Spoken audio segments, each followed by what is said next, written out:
So I am delighted to be here, and it certainly is an honor to get to participate and to be a speaker and to take your time, and for me to be up here taking from you. And I hope that what we have, the little information to cover, will be of some degree of interest to you. So before I get started, you know that as what she had said, I'm a World War II has-been. And you know, if you, I'm going to tell you how old I am before I get started, because if I don't, you're going to spend half of the time with your fuzzy math trying to figure it out. And I know how we think, you know. And so I'll tell you that on Pearl Harbor Day, which is just a few days away, December 7th, I will be 85 years old. So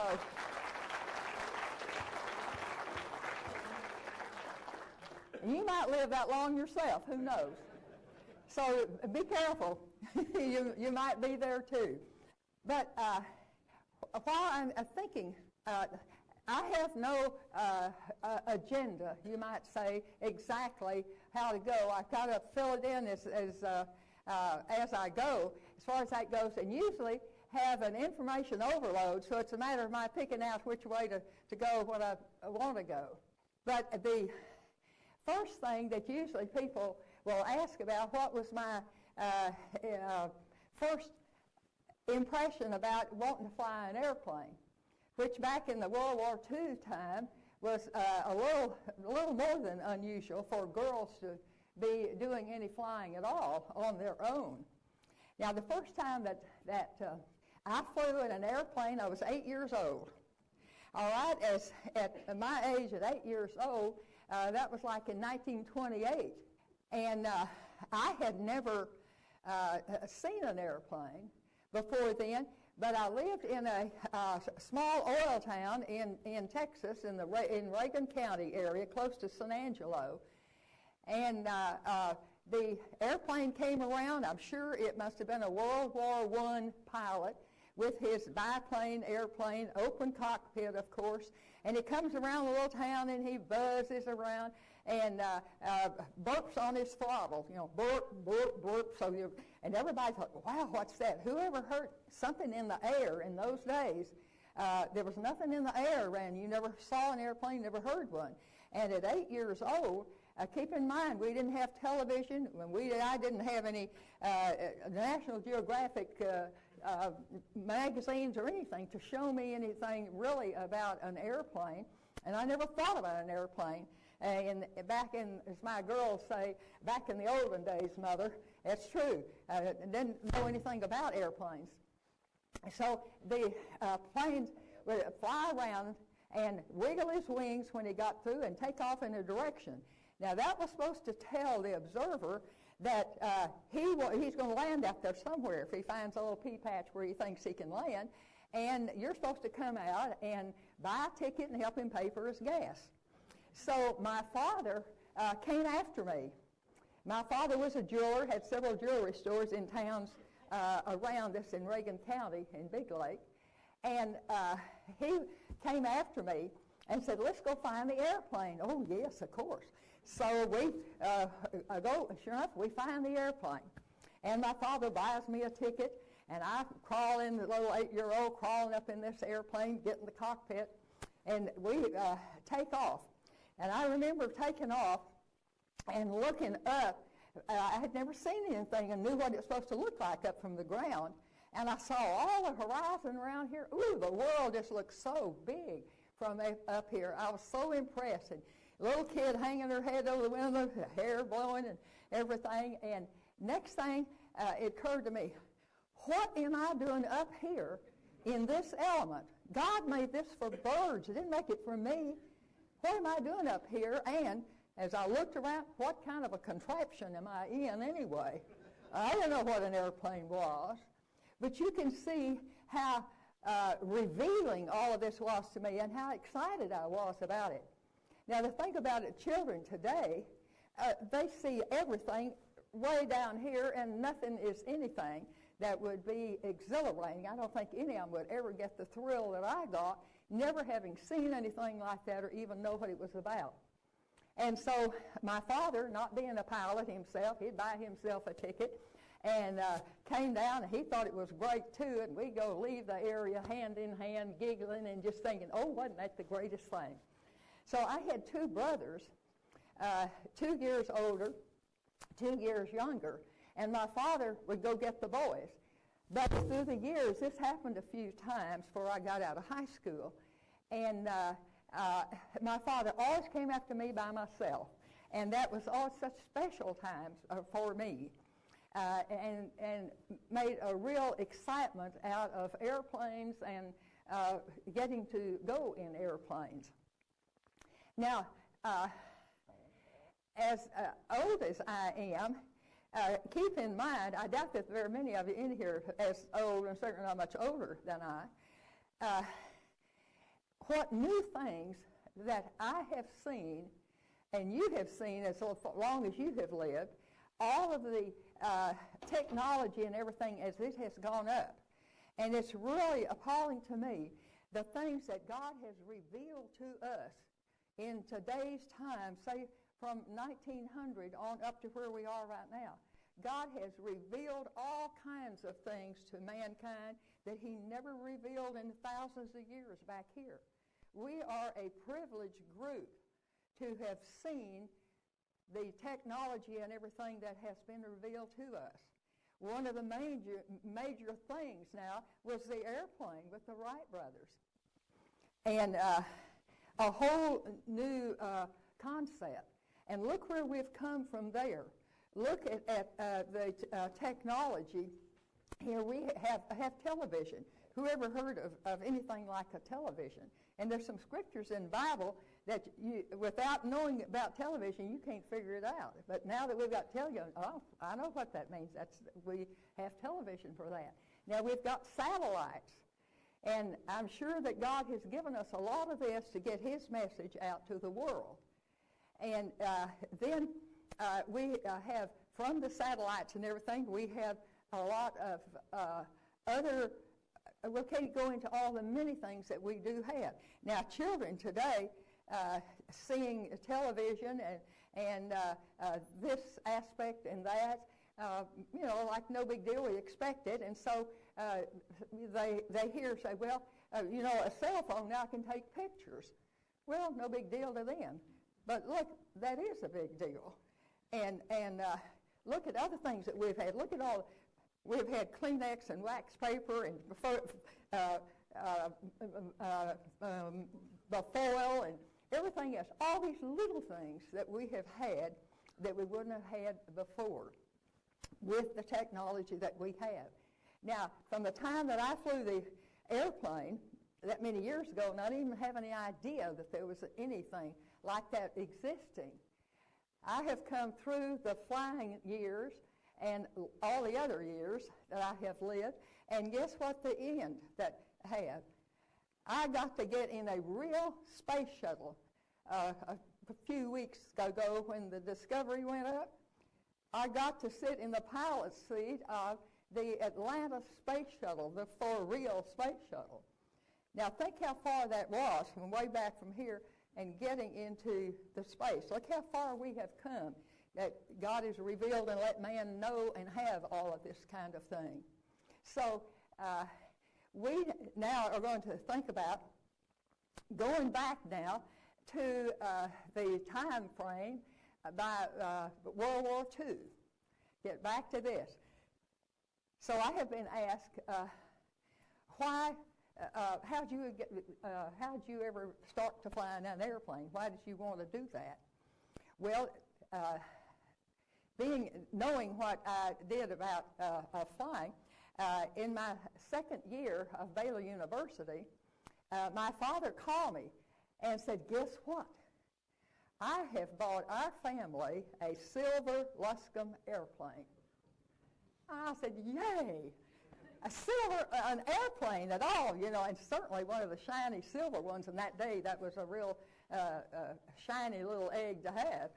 And so I thought, oh, I want to go home. That was about in the middle of the spring semester. I want to go home and fly the airplane. But I've got to finish this semester, I just know. And I'd always made straight A's. I thought I was probably going to flunk out then. But sure enough I didn't. I graduated with honors eventually. But I got, the summer came up and I got to go home and start flying the airplane. So there, my two brothers and I, my father and I, all four of us learned to fly that airplane at the same time.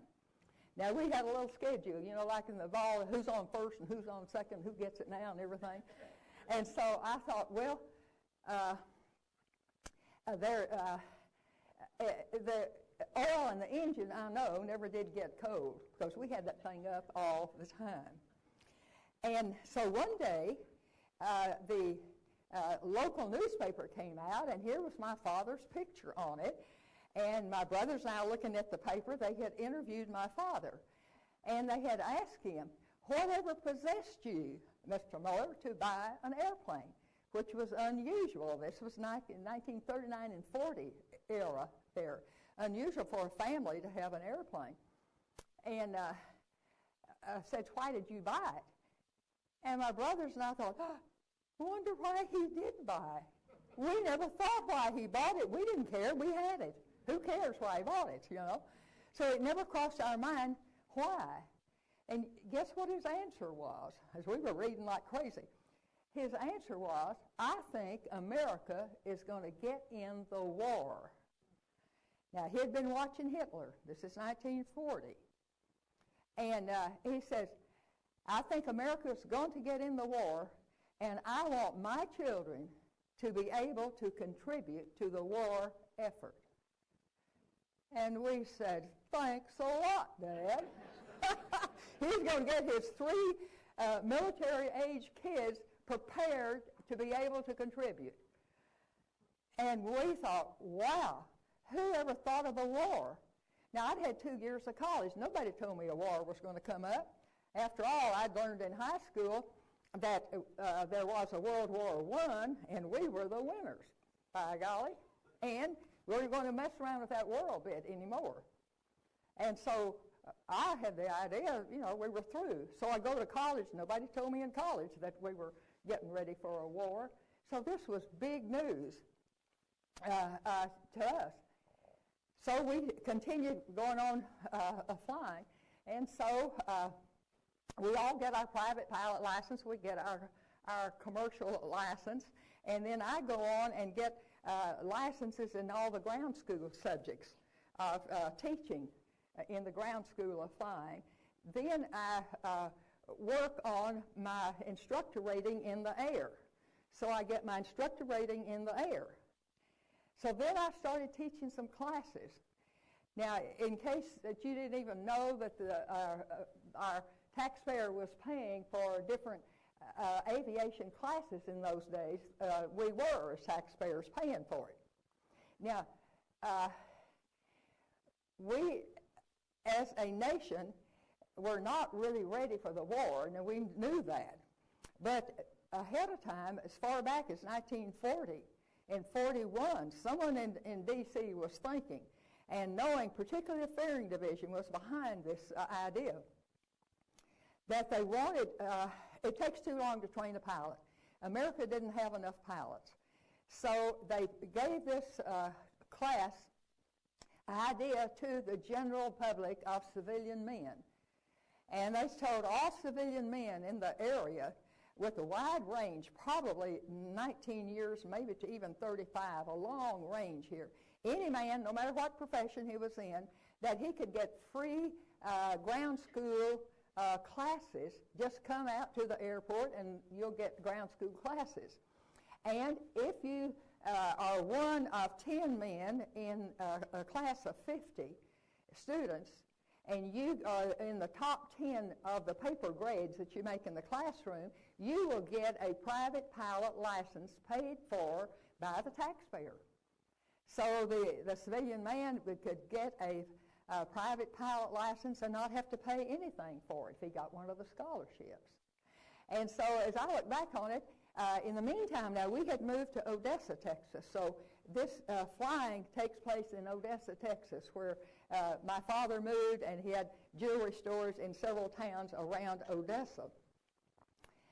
So we all got into that and got our licenses and everything. And going back to the class now, I had 3 classes, one morning, one afternoon, and one night.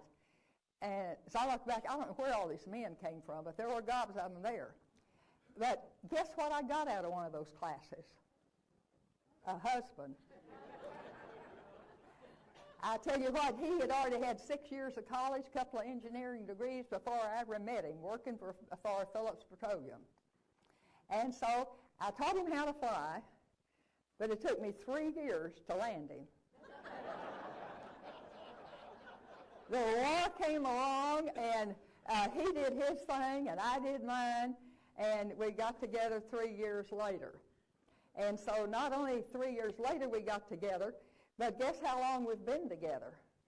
61 years. Can you You'd think he'd be tired by this time and leave home, wouldn't you? But I told him the other day, I said, honey, I'll never leave you. I'll just never leave you. Just keep paying the bills. Pay the bills. And no girls are going to leave you then. And so he is at home now. He's like 89 years old. So I'm so happy. I was telling him, I'm so glad I know someone older than I am. And so he said, yeah, you would. So anyway, neither of us have been sick in bed in that length of time. We've never taken a prescription yet either. So anyway, I've been working on him, keep him healthy. So he's still hanging in there just fine. So let's go back now and think about what my father said about the war.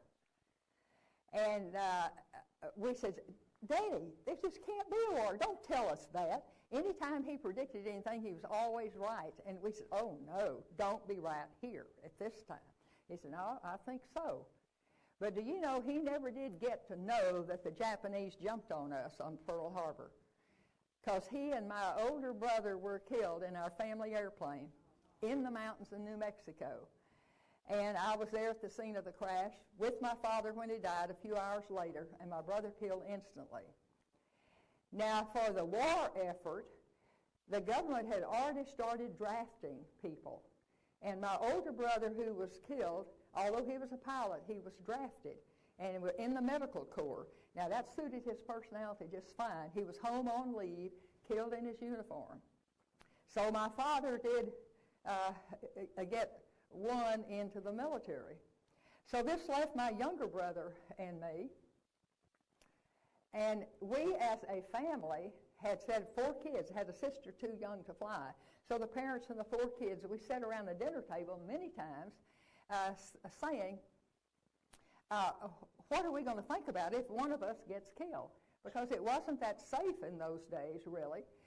And we decided that we thought we knew enough about Scripture to know that God deals with each one of us individually and not corporately. So what would happen to one of us would not necessarily increase the chances of that same thing happening to another member of the family.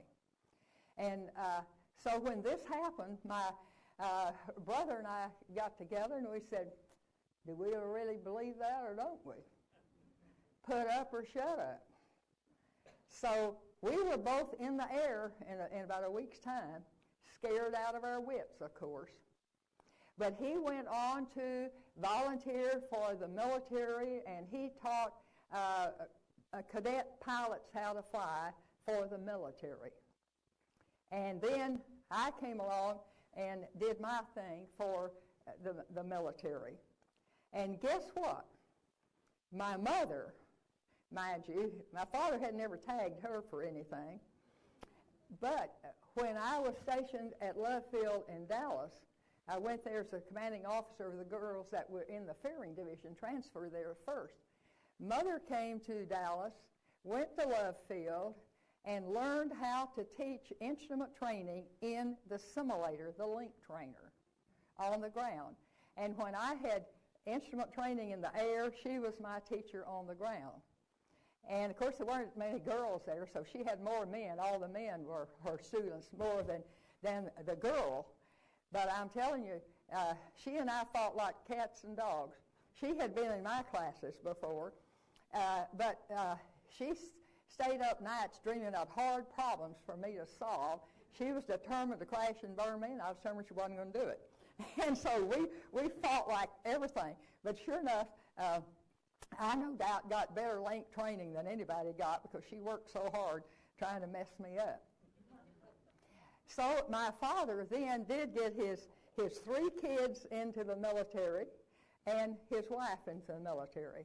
Now, my younger sister was very expert in secretarial stuff and all of that, and she worked for lawyers who worked for the government. So that's the closest she got, but she was too young to get into the flying part. Well, let's think now what the situation was about that time. We needed pilots, and the Ferrying Division particularly was hard up for pilots and needed more than they had. And so they send out an edict to all of the civilians in the nation for the men and say, if you have as many hours as 250 and a commercial license and a horsepower rating, march yourself up here to Wilmington, Delaware, and take a bunch of military tests, and if you pass it, and if you want to volunteer, we'll let you be a pilot for us. 250 hours. So the nation got desperate enough that guess what? They started looking for girls. Anybody could fly an airplane, even a girl. So we were almost unheard of, no girls. So they sent out an edict, Ferrying Division did, and said, girls, if you have twice the qualifications a man does, we might look at you. So you can see what they thought about girls at this time. The men needed 250 hours of flying time. The girls, they wanted us to have 500. So, and a commercial license and a horsepower rating. So I qualified, and so I went to Wilmington, Delaware, at my own expense, of course, to take the test and see if I could pass and to volunteer. And I was girl number 12. And we finally got 25 girls, and I think we had maybe 3 more that dropped out or didn't quite get in, but 25 is the unit that we usually worked with. And we came to Wilmington, Delaware, and took our tests and everything. Now you can see when we girls it took us about 3 months to find the 25 of us. When we averaged our time, we averaged 1,100 hours each. And so this was, as I look back on it even then, it was really good that they got our qualifications up high, because that gave us enough experience that we had already pulled all of our dumb stunts at home. And so we weren't pulling dumb stunts when we got in front of the men. So since all of us had just been flying in a man's world, it was a very easy transition to go to the military. They're just more of the same thing, more guys. And I was quite comfortable with it and didn't feel, as I say, too much of a transition. But interestingly enough, they let the men take all of their exams and everything on the big runways at the Wilmington at the airport. But when they wanted to test the girls, and we had to do a fair amount of flying, they sent us about 10 miles out of town and gave us a grass field that from the air looked just like a postage stamp, all grass, no runways, just grass field, but surrounded with trees. You know, up there they got trees everywhere. And so the trees were all the way around it. And so you had to come in whatever the wind direction was. It didn't really matter because you had to come over the high trees to get down, and it was so short that not to hit the trees on the end, you had to do quite a bit of maneuvering and to try to stop. And if you couldn't really saw that you were not going to be able to stop, we would purposely ground loop it. You slam on one brake and around like this, and if you get too wild with it, you'll drag a wing and crash the plane. None of us, we did our ground loops over and over, and none of us drug a wing. But we didn't hit any trees either. And when you'd come over the trees, those of you who are pilots, especially in the small airplanes, you can slip an airplane. Come over the trees, and if you do your normal descent, you're way down here in the middle of that field before you can ever touch down, and you're going to hit the trees. So you come back up here, and some of us knew how to slip an airplane, and you would show the others how to do it. But you get over the trees, and then you cross controls and throw the wing up like your nose up, and you sink down real fast on a wing, but then you straighten out right before you hit the ground. And so that gets you lose your altitude real fast over the trees so that you can stop down the other end. Now, the worst thing that happened to us is one girl thought that she was going to stop and didn't have to ground loop, and sure enough, she stopped a little too fast, and the airplane went up on its nose, and she broke a propeller. That's the worst thing that we did. Now, as I look back, if we hadn't been as experienced as we were, we would have torn up everything in sight, nearly. And the men accepted us just fine. Another thing, we had all been flying with men, and I say I was comfortable, and you know how to, we girls had learned how to kind of handle ourselves around men. And there's one thing that I learned early on as a little kid. I had a number of uncles, and of course my two brothers and father, and I learned very early that you men have a very sensitive ego. And if we girls are smart, we don't mess with it. And I learned how not to mess with a guy's ego. But do you know, that was never a negative as far as I was concerned, that you guys have an ego. God made you that way. And I think you're a lot more productive because you do have it. So keep your ego and put your standards up high that you know you can do something. And you'll be blessed for it as long as you don't put your foot down on some of us, see, at the same time. So, and I am not a militant feminist at all, but I think it's great that girls have had opportunities that we have had, that we could show that we could do something. And so that part of it has been really to our advantage. Now, let's think about how it was to be flying in the Ferrying Division. Maybe before I get into this, the 25 of us were divided in 4 groups. And as I said, I was sent to Dallas to be the commanding officer of the group that started there. We had one in Delaware that stayed, and one in Detroit, Romulus, right there by Detroit, and one in Long Beach, California. So we had 4 places in the Ferrying Division. Now, in the meantime, while we were flying for 10 or months or 12, I don't remember how long, but pushing a year's time, not quite a year, while we were flying, just the 25 of us, there was a training school that was training girls who were training to be a military pilot. And they had to have at least 35 hours to start into the training school. I don't think that was the very end. Maybe they didn't have to have that.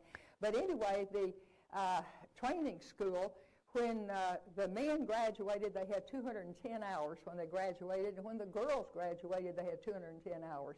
So that was very good, equal education that they gave both the girls and the men. The Ferrying Division would pick out girls. They probably took maybe 20% of all the graduates, and the rest of them went to the training command, which had training bases all over the nation, and a few girls would go to each base, and whatever flying activities they had at that base, they would utilize the girls to the best advantage what they had there. And so the girls in the Ferrying division, our job was to take airplanes after they were built to places in the United States where they were needed, mostly to probably training schools where they were needed. And so sometimes we went to the factory to pick up the airplane, and sometimes the factory pilot would bring it to the base, and we'd pick it up there and take it wherever it was needed. So as time went on, in the Ferrying division was the best division, I guess you'd say, to see different kinds of airplanes. It was the only branch of the service that was obligated to move all different kinds of airplanes that the Army Air Corps, as it's called at that time, had. And so I got to see every kind of different airplane wherever I happened to be, right place, right time. And before I got through and they sent us all home, at the end, I had gotten to fly every kind of training airplane and every kind of fighter airplane and bomber, twin engine, four engine, and cargo. So there was really nothing in there that I missed, primarily because I was in the Ferrying division and I was sometimes at different places in it, so I got exposed to the different airplanes. And I never asked to fly anything, but they would come to me and say, we think you're ready to fly the so-and-so. And my reaction would be, oh, I bet that's going to eat my lunch. Ooh. So I guess, I kind of half get scared. But I was thrilled to do it. Oh, yes, sir, yes, sir. Glad to do it. And I really was. Thrilled to do it. But at the same time, you kind of get a start. Oh, my gosh. Am I going to have to handle that one? And then on our flights, many times you would leave the base and deliver an airplane. And they'd say, well, can you fly so-and-so? Well, yeah, checked out in that. Well, that so-and-so needs to go over here. So you would get assigned another kind, get out of one kind, get in another kind, take it over here. If they had something that needed to be moved and you were qualified to fly it, they may give that to you and you'd go over here with it sometime. When you ran out of places that they had assigned to you, the first thing you were supposed to do is get the first means of transportation home. Most of the time it was airliner. And other times you could if there was a military plane going where you were going. I tried that a few times and I did not like that. Why? I wanted to kill me. I didn't want some of those pilots I was with killing me. They had less time than I did many times, and they scared the daylights out of me. I rode to Florida one time from clear to New York in a B-25 with a wild pilot who decided he was going to fly a treetop all the way, you know. And I thought, I was up in the cockpit area, and I thought, if he's going to kill me, I might as well enjoy this flight because there's not a thing I can do to help him from killing me. So I went down in the nose. And I'm telling you, I got the best view you ever saw on I kept down the nose. I was scared. I thought I'd be just as dead down here as I would up in the cockpit. So, and so there were dumb times like that I hooked a ride with the military, and I decided, that's not smart. And so you go up the airliner. But the airliners, we had a card that said that we could dump anybody on the airliner. And we did. In other words, we had priority. I don't think we could not bump. Everything was in priority in those days, but we couldn't bump a senator. I think that was our legal thing. You couldn't do that, but you could bump anybody else. And I remember bumping some, with birds up here, bird colonels and stuff. And so I learned very fast that when the airplane came in that I was going to bump somebody, I'd go hide behind the door until they got off and rant and rave, and then I would sneak out right fast while they weren't looking and jump on the airplane. So they didn't know that I was the one that was doing that. And I don't blame them. At 3:30 in the morning, I dumped a bird colonel in Phoenix one time, and I thought that's not too smart for him to know who I am, So anyway, those were kind of the wild times. Now, let's think how different that was then than it is now of flying. So when I took off, or the others, what I had to get, you had to go from A to B. So what kind of good help did I have for navigating? I had an outdated map, and we weren't ready for the war, and so all of our maps were not where you could identify on paper what you saw here on the ground. I'd have an outdated map sometimes to scare you because you'd know you were off course because so-and-so was on the map and wasn't there. It was there and wasn't on the map, you know. So anyway, the map, and I had a jiggly compass up here, and you know, every time the airplane would go, the old compass would wiggle around, and you couldn't make that thing stay still like it ought to. First time I ever got a gyro, I was, oh, hallelujah. So anyway, the old jiggly compass and my wristwatch. Now, those are my great navigation aids. Now, what do they have now? All kinds of good stuff. We didn't have radar. We didn't have satellite. We didn't have anything to help us like you have now. Now, the pilots today, the least of their worry is whether or not they can find B when they take off from A. If they decide that's where they want to go, they're not worried about finding it. And that was a big deal. That was what you were worrying about. To try to find where you're going. Weather come up and the engine act up, and you didn't know where you were. Next thing you had to go to the bathroom and you couldn't. And so there's a lot of things to worry about, especially mostly to find where you were going. Now today we've got everything like, you know what a GPS is. You've got them in the cars now. You've got them in your hand, and tells you exactly where you are. You can find your girlfriend's house in Chicago in the residential area and go right to it. It's how accurate it is from satellite and everything. The GPS, I'm telling you, I'd have killed for one of those if I'd had any opportunity. I've never heard of such a thing. So finding where you were going was one big issue. Now, another thing,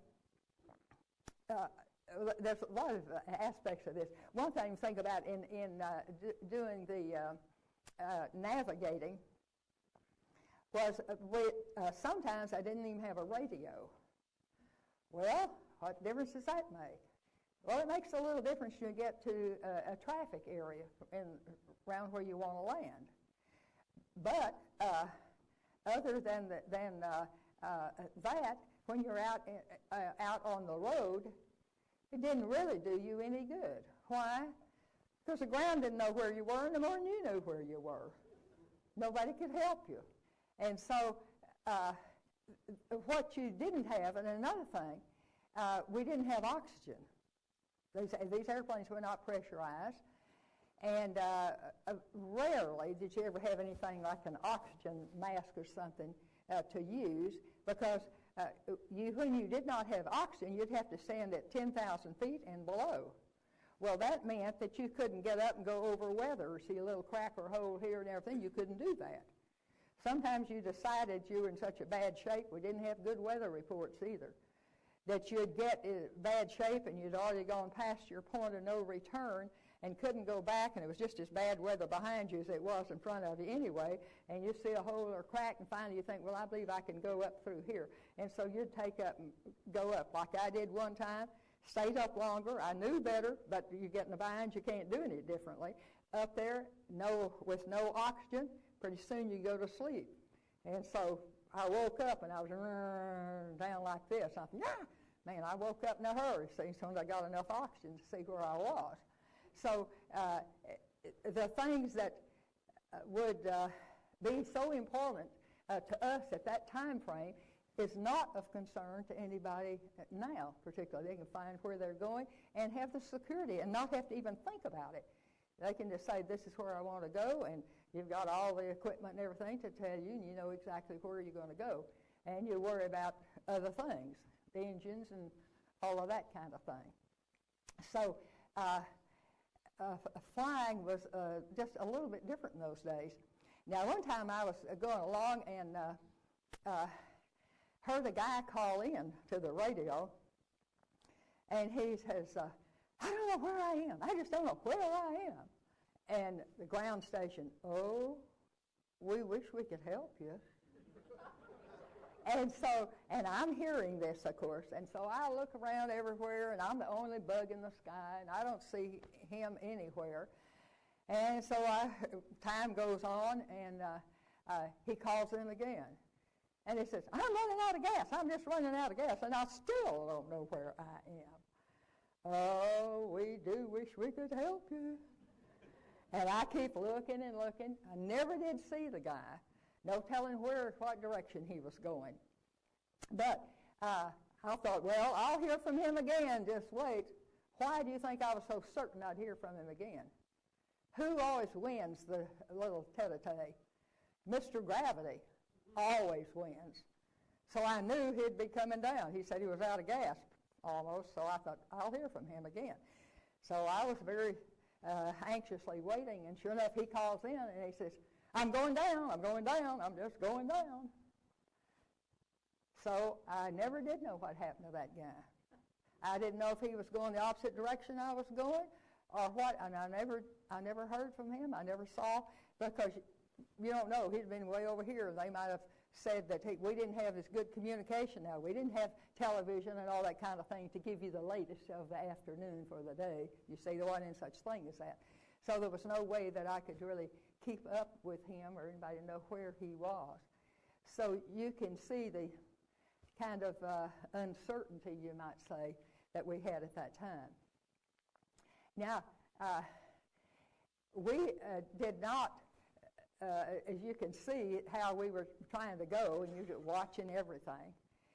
And when you're flying the fast airplanes, as I was, pretty soon only the fast, you go through all the others, and pretty soon they keep building more fast ones, and they need, like your fighters need to be sent overseas, and no fighters were flown over, don't have the gas for that, so we took them to the ships, mostly at Newark area, where they put them on the ships.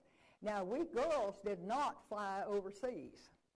There were very few handful of girls that would be qualified for that in the first place. And secondly, we were not allowed because we were girls. I didn't take offense to that at all. I would have been one of them who might have been able to go. But I was not offended at all. I thought, what's the big deal? Ground's just as hard over here. I'm going to get lost just as fast over here. The engine's going to quit me, and I'm going to crash and burn over here just as fast as I would if I went over there. So what are they keeping me from doing? Not anything. I'm just as big a risk one place or another. And so, as I say, I'm not a militant feminist. They didn't have to do that for me, and I didn't think the men wanted us over there anyway. They didn't have accommodations and all that kind of thing for us. So I didn't feel I had to prove anything to anybody. But now, in the States, if you're flying the fast airplanes, keep in mind those days, we did not have alternative airports. There were very few airports. And the alternative ones were usually short runways. So if you had a plane that needed a longer runway, there were very few of those in the direction that you happened to want to be going, but most of them were in the cities. And so the cities, though, were the ones that had the nicest hotels, and they had live music and dining and dancing downstairs. And so being at an airport at the end of the day, they'd have transportation. You know, if you come landing in, usually they'd come out in a Jeep or something and pick you up. You didn't have to walk into the building and all. Now, when we'd go to the big hotels and the dining and dancing, there was only, I never did see another girl out on the road. I think one other time I did when she was in trouble, and I happened to go into El Paso and helped her with her trouble. But what do you think her trouble was? She had to go to the bathroom. She ruined her clothes. Sat in the airplane, waited in a hot summer day for me to show up, and so help me, I had a clean pair of uniform slacks that I gave to her. Now, they take care of that kind of thing today, but you can see the worries that if we weren't worried about crashing the airplane, you were worried about having to go to the bathroom on a long flight. But anyway, when we would go out in the evenings, I'd always be with 4, 5, 6 men, and I'd be the only female in the hotels with the dining and dancing, and I always wanted to turn into a girl. Now, I wore a uniform, not this one. Now, we, 25, had a different uniform, and incidentally, there are some pictures up here of some of my photographs that were, all the military ones were sneaked out of the photography room by the guys that stole them for me. We were not allowed to have cameras, so I never took a picture, but these are all military pictures, the ones that are of the World War II, but they're up here. There is a biographical piece of paper over here that you're free to pick up if you want it. But anyway, I was with these guys, and of course, we were in uniform. The original group of us had the same uniform, and so when some of the girls came out of the training school, first ones that came into the Ferrying division, our name was WAFS, and we're WASP today. We were Women's Auxiliary Ferrying Squadron. Now notice we were auxiliary group, we were in the Ferrying division only, and we were a squadron, a small group. So you see that name didn't fit everybody when they started coming out of the training school to us. That's when they changed the name to Women's Air Force Service Pilots. So, but the first group of us had a uniform. We wanted to get that same uniform for some of the girls that came out to us first. We go back to the tailor in Delaware and say, look, we want some more uniforms like this. And he just laughed at us. He said, I used a remnant piece of fabric for y'all, and I don't have any more. And so we never did get enough.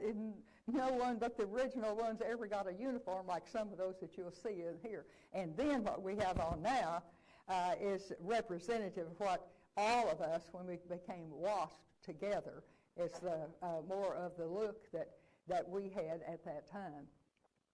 But back to the hotels now. I wanted to turn into a girl. When nighttime came, I wanted to get out of my uniform. I want to be with the guys in this nice setting in the hotel. But how are you going to do that if you are in a fighter? Now, we learned early on, if you leave in a twin-engine airplane, leave the base, you can take any kind of worldly goods that you want in there. But you go deliver that over here, and they say, can you fly this fighter? And yes, we'll take this fighter some other place. What do you do with your worldly goods that you can't get in your fighter? Pretty soon it'll take you a month or more to get that thing back home to your base. So you learn not to leave home with anything that you can't get inside a fighter. So I had, if I wanted to turn into a girl, I thought, well, how am I going to do that? I had a little canvas bag about that tall, about this wide, and about 4 inches cardboard on the bottom, zipper on the top.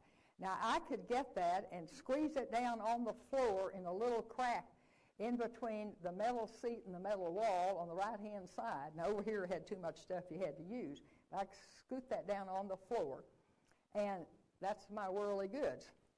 But that really wasn't enough for me if I wanted to turn into a girl. So in the P-51, which I flew probably more than the rest of them, I got the right kind of screwdriver, crawl out on the wing, open the ammunition box, and I could get a pair of high heels in there. Lock that thing down, crawl out over here, and I had a dress that's been all over this nation in all the hotels. It was black, lightweight wool, short sleeves, but it had a silver nail head pattern all up here. And we gussied up in those days too. All these little nail heads up here, and down on the bottom had all the little pattern of nail heads, and then all over the fabric, this sprinkled all over were little shiny nail heads. And so I could roll that thing up, stick it out here in the ammunition box, and when I got to the hotel, hang it up in the bathroom, turn the hot water on, shut the door, and steam press that little booger. Then I could march downstairs with all of the guys and turn into a girl for a few hours. Then the next morning I'd be back in uniform and sailing off again somewhere.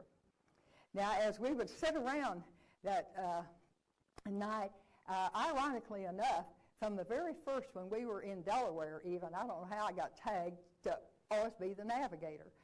And the reputation got out through all of the men and everything else as time went on that I was a good navigator.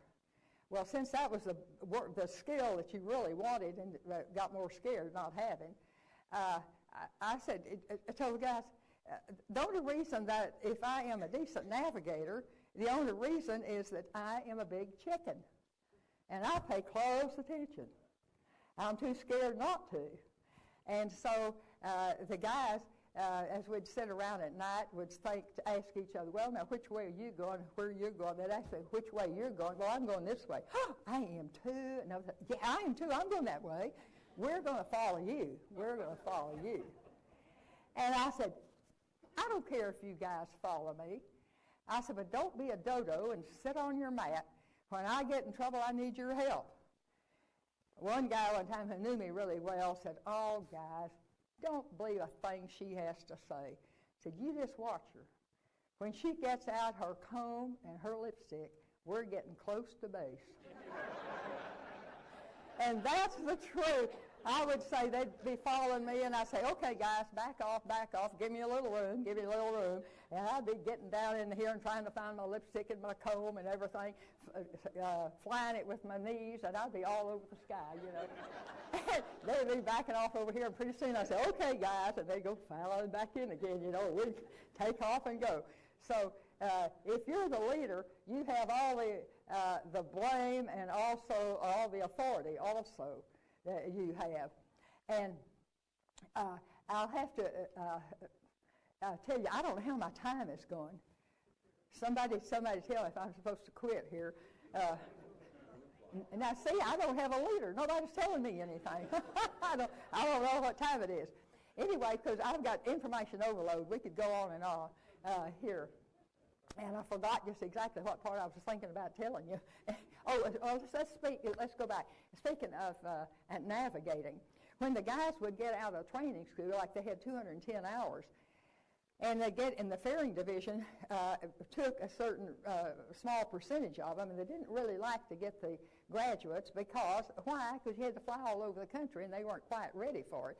So I got assigned many times to take 4 or 5 men on their first flights across the nation when they got out of school and from the ferrying division. But the operations officer would always call me ahead of time and say, you're on orders now to take some men on their first flight. Said, I'm going to let you come over here first before I call them in. And so I'd go over to the operations office first, get behind the counter and behind the door, and peek. He'd call the men in. And this was purpose. The guys would start looking at their orders, and they'd think, oh, golly, look, we get to go to Florida or wherever it was. Oh, yay, you know, on some of their first flights. And look, we get to fly so-and-so. Oh, you know, that was really good. They were getting so excited. And pretty soon one of them say, well, who's going to be the flight leader? And they'd look up the top of the orders, and there would be my name. That's the girl, they say, to the operations officer. And the officer would say, yes, sir, that is a girl. Well, blah, blah, blah, blah, blah. You know, and I'd be watching. And the guy who mouthed off the hardest, I'd have him picked out. And the other guy who mouthed off the next hardest about his crazy girls that they had to go with and everything, and why was that done to them to have to go with a girl first time and all that stuff. And so I'd have them picked out.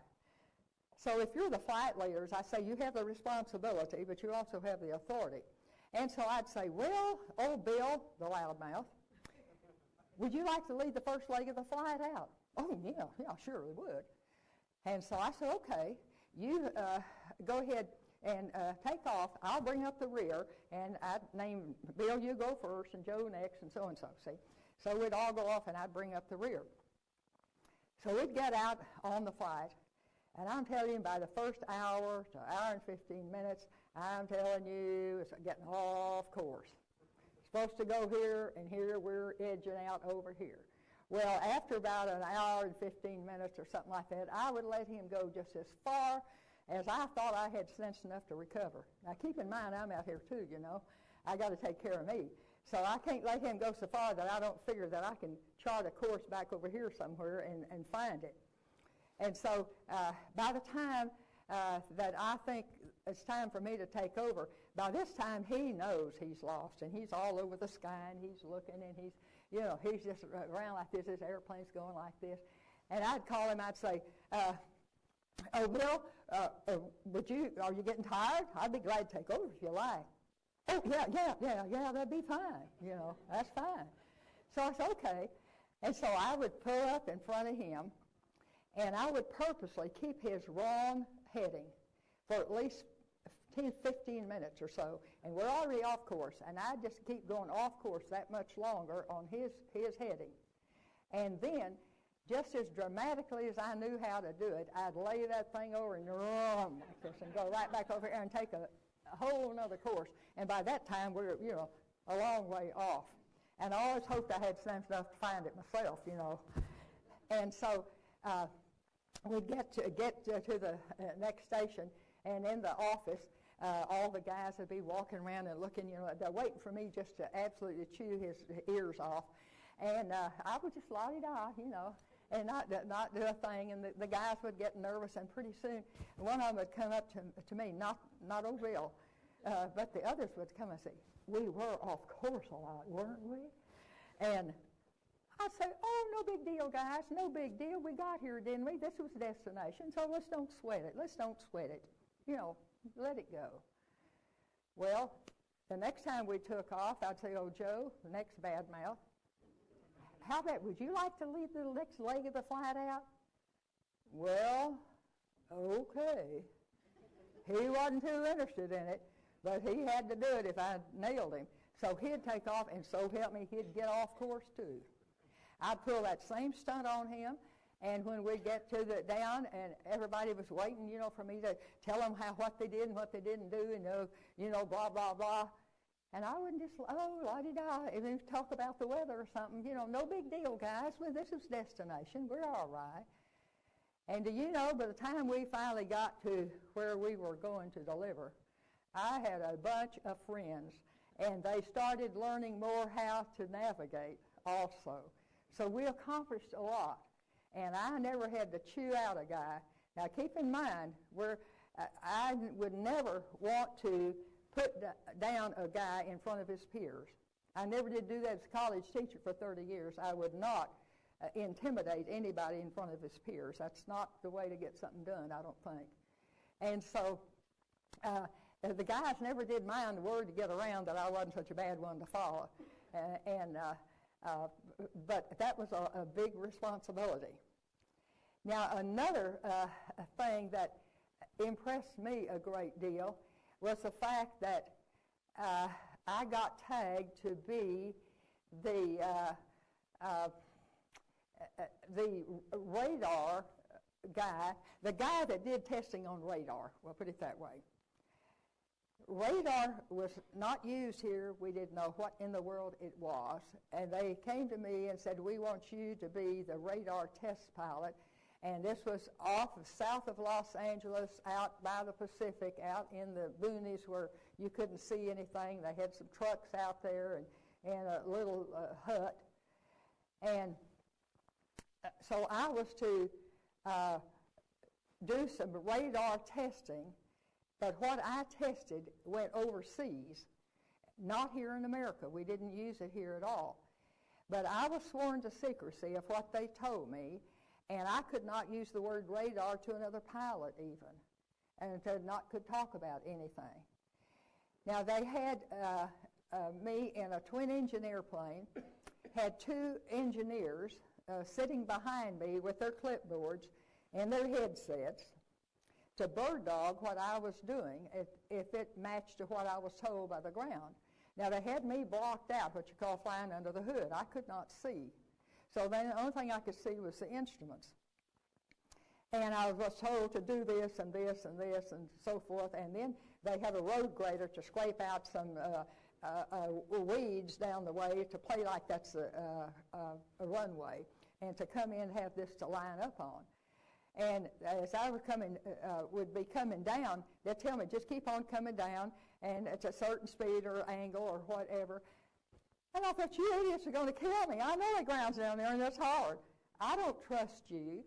I've never heard of radar before. How do I know that you know exactly where I am and exactly what altitude I am and how fast I'm going? How can you tell? Now, today, we don't think anything about that, do we? We'd expect that kind of stuff.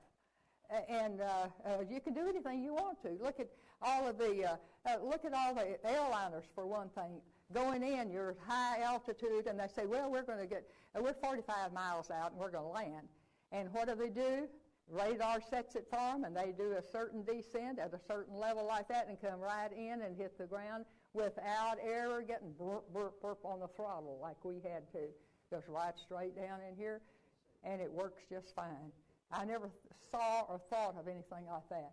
And so the engineers now, sometimes I'd do this, and it wouldn't come out right. See, I'd be over here instead of here where I'm supposed to be. And they would validate that I did everything I was told to do and accurately, because they're bird dogging all my instruments and what they're telling me. And then if that happened, they took the equipment and adjusted the equipment.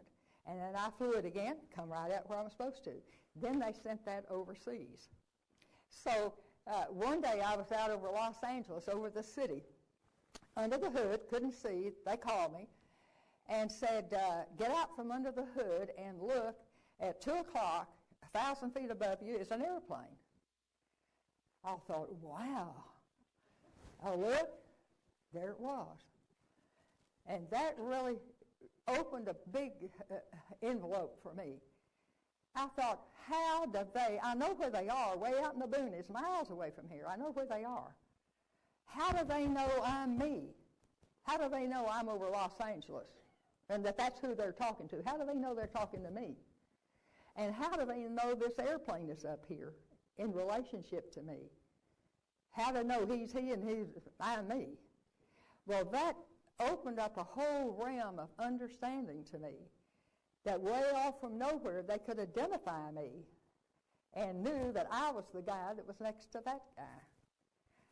We don't think anything about that now, but to me that was big revelation.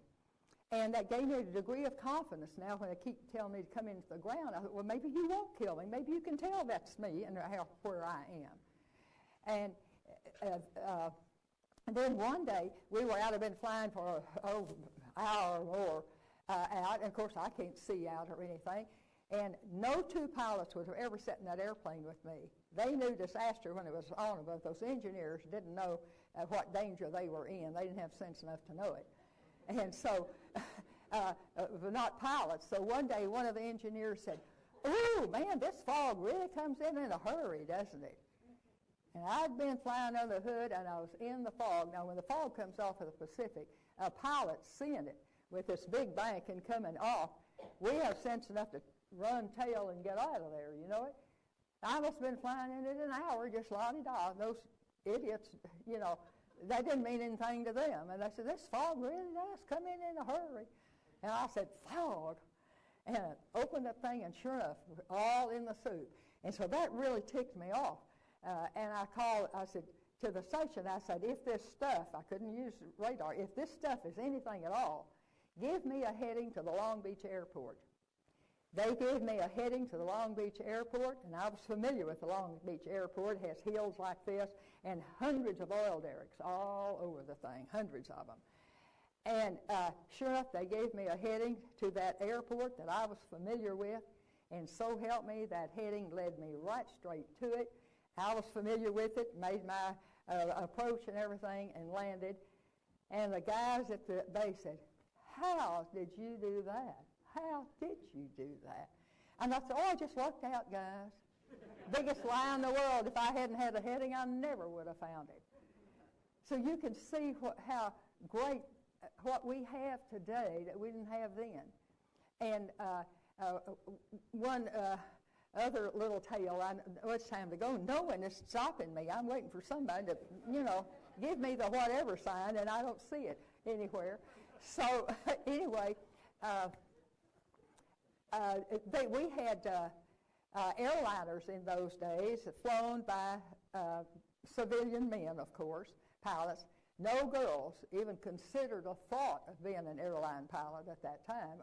Only girls that were started or anything was in the group that I was in. And incidentally, out of the 25 that I was in, I was girl number 12 that signed up. Well, there are 6 of us alive and only 2 of us on our feet today. So we are almost a has-been, a goner, you might say. But I keep up with them. I happen to be the chaplain of the national organization of all the WASPs. And when the WASPs die, they call me and there are things that I do, and then I do all the prayers at our national meetings and board meetings and so forth. So keep good records of all of this. And so I'm happy that 6 of us are alive, but I surely knew the others left, and some that are alive are not in that vigorous shape. But in any event, there were no girl airline pilots, of course, at that time. So the military wanted to see if girls could be airline pilots. So they sent the girl who's on her feet today, as happened to be, sent us both from our bases to Detroit, or Romulus, the base there at Detroit, to be guinea pigs for a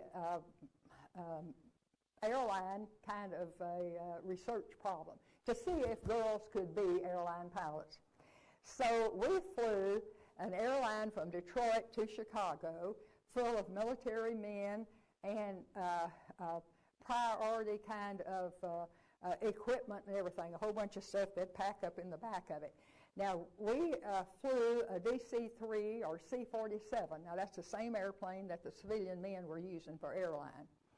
And so we used that same airplane so they could prove what they wanted to know. And that airliner is a tail dragger, twin engine with a tail dragger, and with the door right back here by the tail. And so they would load all the equipment, load the men, and then call us, say, okay, we're ready to go. So she and I'd come and get on in the back and walk through the passengers, mind you, up to the cockpit and start cranking that thing up. Well, of course, the men were scared out of their wits. Who ever heard of a girl pilot? Now, had these men been civilians, they had all jumped off that airplane. They would have, but military, they couldn't get off. They were assigned to the thing, and they had to go. So we had the edge on them then. They had to go. So part of the route that we were on, we flew over part of Lake Michigan. We didn't have any flotation devices or anything. And the first time we flew over it, we were in the soup, and we knew the water was there, but we couldn't see it, so it didn't bother us that much. But one day the sun came out, and we could see all that water, and we said, can you swim that far? Can you? I can't swim that far. So then we didn't feel so hot about it. But we'd get in the office with the men that come into the office after we got into Chicago, and they'd say, were we ever scared? They knew that we were flying that airplane, And they hadn't seen girls in uniform, certainly with wings on and all that kind of thing. And so they said, boy, were we ever scared? And they looked it, too. And we said, oh, really? Sure enough? You were scared? Well, that's nothing. We were scared, too. And, of course, then they'd really get loose. But now, I'm rather compassionate anyway. I said, that's just too bad. That's horrible to have those men to know that we're up there and for 3 hours or something have to be scared all that time. I said, let's go ahead and get in the cockpit and give them 30 minutes of bathroom time. And then when they load it, they won't know that we're up there. But we decided when we got up to Chicago and we started taxiing up to the hangar, that we started getting unstrapped through our parachute and all of our harnesses and this and gotten all the little buttons wherever they were supposed to be. And whenever we stopped that airplane and turned off the second engine, we'd jump out of our seats as fast as we could, march up to the doorway, hello, guys, and they'd look, oh, girls, and their hair, you could watch it. We did this to watch their faces. It was just hilarious. how shocked they were, and then all the drain would come out of their whole face, you know. And when we get on the ground, they say, "Oh my gosh, we're glad we didn't know you were up there. We were so glad." And we said, "We sacrificed so you would not know that we were up there, so you would have a calm flight." And so there were all kinds of different things like that for being the first girls into different areas, that the men were so surprised that girls could do it. But I think, again, it was good that we were experienced pilots to start with, and girl pilots were being accepted. And by the time the graduates came out, they were accepted also. In other words, like, I guess those dumb girls can really do something. Who ever heard of dumb girls pulling it off? And then it was nice to be accepted. But we were not in the beginning accepted even in Delaware when we flying little airplanes around in Pennsylvania and everything, and going to the hotels at night, people sitting around, see girls in uniform, and they'd look and look, and whoever heard of a girl in uniform in the first place, and 1942, and they'd see wings, what does that mean? And so they'd ask us, and we'd tell them the truth, and they'd say, you know, no one believed it. You know what we started doing? We told them we were elevator operators, and they believed us, and they left us alone, and we could go upstairs to the hotel room and go to bed and not have to mess with them. So, because no one believed us to start with. But now, I think anybody would believe anything, for the girl has been or can be where they are. So you see where we've come from. My beginning as an 8-year-old in a rickety airplane. Probably was safer than most of the stuff I flew, but anyway, it had that, you know, open look to it. From that to being able to get in the pilot's seat of a space shuttle. Now, see the difference that we've had here, and how much all technology and everything that God has opened up to us, that He didn't give them 2,000 years ago, and God gave them as good a brains as He's given us. He gave Adam a perfect one, and he messed up. But we have Abraham, Isaac, and Jacob that had as good, and all their offspring, as good a brain as we have. God kept all that to Himself for our use.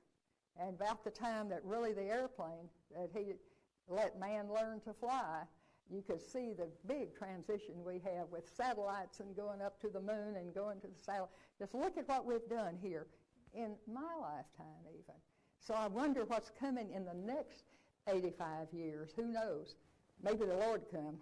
So maybe we won't go 85 years. I don't know. So anyway, we have great things to hope for and all. So I'm going to quit. Surely I was waiting for someone with a hook, you know, to come hook me up. I don't know, and I haven't watched the time. Have no idea what time it is. But if you wanted me off of here and you didn't jerk me off, it's your fault, not mine. Not mine. Anyway.